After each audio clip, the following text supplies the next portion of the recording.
The white-tailed deer is a model of the success of the North American model of wildlife conservation. Deer populations over the last century have fluctuated greatly. Prior to the settlement of Missouri by Europeans, deer populations were quite abundant throughout much of the state. Numbers declined through the late 1800s and early 1900s as a result of human-induced environmental changes, primarily heavily grazed areas, over-harvest of timbered lands, and excessive fires. Additionally, human exploitation of deer populations led to their eventual decline.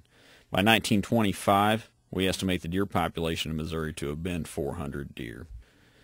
Changing attitudes from the public led to the recovery of the population. These changing in attitudes led to the development of the Conservation Commission, which put forth regulations with enforcement that led to the restoration of the deer population. By 1944, there were an estimated 15,000 deer in the state of Missouri. 1944, we also held our first modern deer hunting season.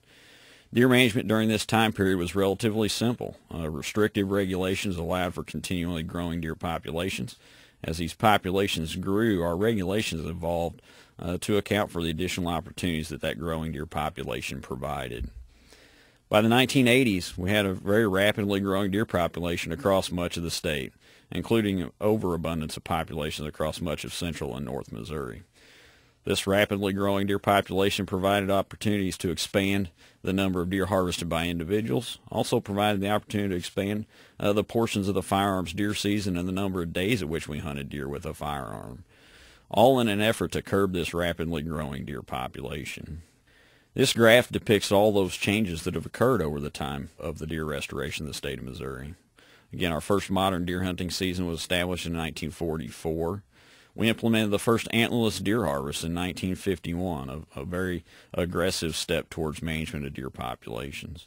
As you can see there, deer populations grew rapidly through the 80s and 90s to the point where by 2000 we had well-established deer populations across much of the state, a rapidly growing deer population that most folks would say we were likely to get control of through regular hunt or harvest. At that point in time, we reassessed the situation and implemented some additional strategies like the antler point restriction, expansion of the antlerless portion of the deer season. Not only have we expanded opportunities to harvest deer during this time, we've also changed which deer we're actually harvesting. Through much of the 1980s, we were still harvesting more antlered bucks than does. Again, conservative regulations intended to grow the deer population. By the 1990s, we had expanded the number of deer and the type of deer that individuals could take, which resulted in a more balanced adult buck to doe harvest ratio. By 2000, with the expansion of the antler point restriction, again, further liberalization of antlerless harvest, we had been annually harvesting more does than antlered bucks. With this growing deer population, we also seen increasing hunter numbers. From 1996 to 2012, we'd increased the number of hunters by more than 20%. Again, a testament to the opportunity provided by our expanding hunting seasons and our continued relatively easy permit process. So today, we have 510,000 deer hunters in the state of Missouri, 110,000 archery deer hunters who spend more than 1.9 million days archery deer hunting on an annual basis. We estimate more than 495,000 firearms deer hunters who spend approximately 2.5 million days firearms deer hunting on an annual basis. So in total, we spend more than 4.4 million days hunting deer in the state of Missouri. Obviously a very valuable and socially important resource. So where are we today with the deer population? To assess that situation, we need to step back to really the summer of 2012. The graph on the left is where I would have projected the population to have been at that point in time. And we'd gone through this stage of greatly liberalizing antlerless harvest across much of north, central, and western Missouri in an attempt to stabilize or reduce deer numbers. And by 2012, those impacts had begun to take effect. As you can see in green, we had some areas where deer numbers were probably below what we would desire to have. In yellow is about the right number. And then in red, again, an area around St. Louis where we still have too many deer as a result of mostly restrictions in those urban areas. But the important thing to note is the graph on the right, which depicts the changing trend in that deer population. Blue depicts decreasing deer populations, yellow stable, and red increasing. So in general, you can see across most of central parts of northwestern and west central Missouri, we had stable or declining deer populations, where across the southern part of the state, particularly the eastern Ozarks, we have stable to increasing deer populations. So in the summer of 2012, we had a significant drought event occur. This drought event led to the most widespread hemorrhagic disease outbreak we've seen in Missouri. This map depicts the number of reported animals from the public. So a total of 10,177 deer were reported. We certainly know that actual mortality was much higher than this, as not all animals are reported. But it does show you the widespread severity of this outbreak. Also in 2012, we experienced a rather significant reduction in acorn production. That reduction in acorn production across much of the southern part of the state leads deer populations to move over longer distances. That increased movement increases their vulnerability to harvest, and it resulted in a rather significant increase in harvest in the 2012-2013 deer season. So in 2012, we set a record archery harvest of 51,008 deer, a 3% increase over the previous year. Firearms harvest was up to 256,000, an 8% increase over the previous year. And our total harvest was the third highest on record, 309,000 deer harvested, and a 7% increase over the previous year. So in summary, we had a rather significant hemorrhagic disease outbreak that reduced deer populations. And then we had a very high harvest, particularly across the southern part of the state. When we compare the 2012-2013 harvest to the 10-year average, we see some of the long-term trends that are occurring within our deer population across the state. The green boxes depict counties in which harvest increased more than 20% over the 10-year average, and the red boxes depict counties that decreased more than 20% over the 10-year average. So in general, we have increasing deer numbers across much of southern Missouri. We have stable to decreasing deer numbers across north, central, and the western part of Missouri. So move us to the 2013-2014 deer season. We had relatively normal acorn production across much of South Missouri, which contributed to some of the declines. But overall, archery harvest is only down about 500 animals. Part of this is due to increasing popularity of the archery portion of the deer season. And again, the amount of effort that archers spend in the woods likely contributed to this number remaining relatively high. During the firearms season, harvest was down 21%. We shot 200,000 deer, off about 56,000 deer from the previous year. And total deer harvest was 252,000, again down 20%. It's important to look at this again on a regional scale. So if we compare the 2013-2014 deer harvest over the last 10 years, we can see across central, Kansas City, northeast, and northwest regions, harvest in 2013 was down 20 to 25% from the 10-year average. But across the Ozarks, where we had more normal acorn production, you can see that harvest is relatively stable compared to that 10-year average. And in fact, southeast region was slightly up from the 10-year average. So the current status of our deer population. Deer populations in Missouri vary within and among counties as habitat, hunting regulations, hunter densities, and certainly severity and frequency of disease outbreaks have impacted deer populations locally. Efforts to stabilize or reduce deer numbers in north central and western Missouri have been effective. The liberalization of antlerless harvest, implementation of the antler point restriction, and to varying degrees frequent hemorrhagic disease outbreaks have contributed to these declines in deer numbers. Across South Missouri, continuation of conservative harvest regulations has resulted in a slowly growing deer population. And this increasing harvest in southern Missouri has maintained statewide deer harvest totals over the last several years. So as we've seen declines in deer harvest over North Missouri, it's not been really reflective in our statewide totals because of that increasing deer harvest across the southern part of the state. So where does that take us with deer management? We know we have increased hunter numbers over the last several decades. As the deer population has grown, we've liberalized and lengthened seasons, even implemented new portions.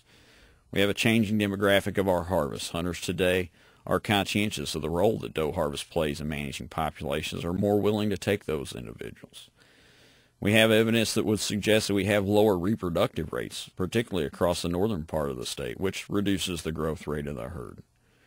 We've also seen a changing dynamic in the hemorrhagic disease outbreaks that have occurred over the last several years. And we know with high commodity prices there are changes to the landscape. So a number of things have changed in the last couple of decades that impact the way we do deer management in the state of Missouri. I want to reference a really good quote from the forefather of game management. Aldo Leopold said, "Few biological arts depend as much on ingenuity and resourcefulness as the art of game management."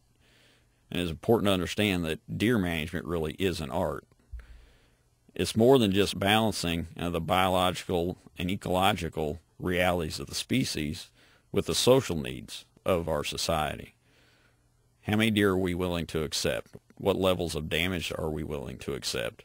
And how do we meet the needs of hunters? So it's truly a balancing act. With this in mind, knowing that things have changed tremendously over the last couple decades, we've put forth a draft whitetail deer management plan to provide long-term strategic goals incorporating scientific principles to direct management into the future. The goals of the deer management program are to use science-based wildlife management principles to maintain biologically and socially balanced deer populations that provide quality recreational opportunities and minimize human-deer conflicts. We identified 4 primary goals: a deer population management goal, hunting and recreation goal, deer health and disease goal, and finally education, communication, and public engagement. Take a couple minutes to go through each one of these goals. Deer population management. We propose to proactively manage populations for balanced sex and age structure at or below biological and social carrying capacities.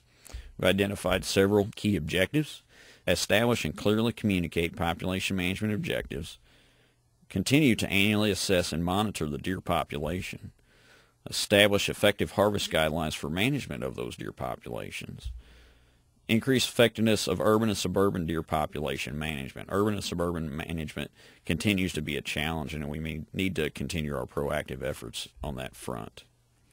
And then manage deer populations within levels that ensure biologically and diverse ecosystems.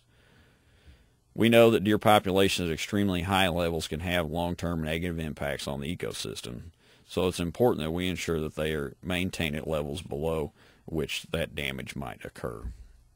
Our second goal, hunting and recreation, provide opportunities for all citizens to enjoy deer-related recreational activities. Key objectives here is establish a hunting season structure and regulations that achieve population management goals and promote hunter participation, recruitment, retention, and satisfaction. The department is extremely proud of our efforts at this point to continually have increasing hunter numbers, as is reflected by those change in hunter numbers over the last couple decades. Additionally, maintain a simple regulatory system that ensures fair and equitable allocation of hunting opportunities on both private and public lands. Provide satisfactory hunting opportunities on public land, and then facilitate better deer hunting opportunities on private land, primarily through habitat management recommendations. Our third goal, deer health and disease, ensure the maintenance of a healthy deer population and minimize the threats and impacts of diseases on that deer population. We plan to continue to monitor herd health and continue surveillance programs for diseases that pose significant risk to the deer population. Implement policies and regulation to limit the spread of diseases to new parts of the state. Minimize the risk of diseases that impact multiple species. We need to be aware of zoonotic diseases, particularly tick-borne diseases, and be active in the public health arena in ensuring that we understand the dynamic that white-tailed deer and other wildlife play in this important role. Goal 4, education, communication, and public engagement. Provide abundant and adequate information to the public about all aspects of deer management and create opportunities for additional public engagement in decisions about deer management in Missouri. Here, we want to clearly and effectively communicate deer management strategies to all stakeholders. Ensure that the stakeholder engagement in deer management decisions and clearly communicate those outcomes to the public. We also plan to continue to coordinate with partners to provide science-based deer management information and implement educational outreach programs. We've established a great working relationship with the University of Missouri Extension as we developed a number of scientific publications. We also have a cooperative relationship with the Quality Deer Management Association to continue our outreach efforts. As we move forward with the plan, we've identified 2 key priorities. The first priority is to develop a regulatory alternative that meet deer population management goals and promote hunter participation, recruitment, and satisfaction. We will propose changes for the 2015-2016 deer hunting season. Our process for proposing those changes is to develop a public engagement process which will occur in the winter of 2014, gather public input during the summer of 2014, develop regulation recommendations for season dates during the fall of 2014, and then present full regulation recommendations for the spring of 2015. In the meantime, we will propose changes for the 2014-2015 deer hunting season that will move forward in May. The second high priority issue with the implementation of the deer management plan is establishment and a clear communication of deer population management objectives for each county with consideration to the available habitat, recreational demands, i.e. hunter numbers, and the potential for deer-related damage. We are currently reviewing and assessing the status of the deer population on a county basis, and will continue to evaluate and investigate alternative mechanisms for establishing population management goals. It's important for you to understand a little bit about how we go about establishing our population management goals and the information we use to make regulation recommendations. In Missouri, we have mandatory checking through the telecheck system, which provides us harvest data. We've historically done research that allows us to estimate reproductive rates and survival. That information has been incorporated into a population model that I'll discuss more in a few minutes. Additionally, we use bow hunter observations, effort data from postseason surveys of archery and firearms deer hunters.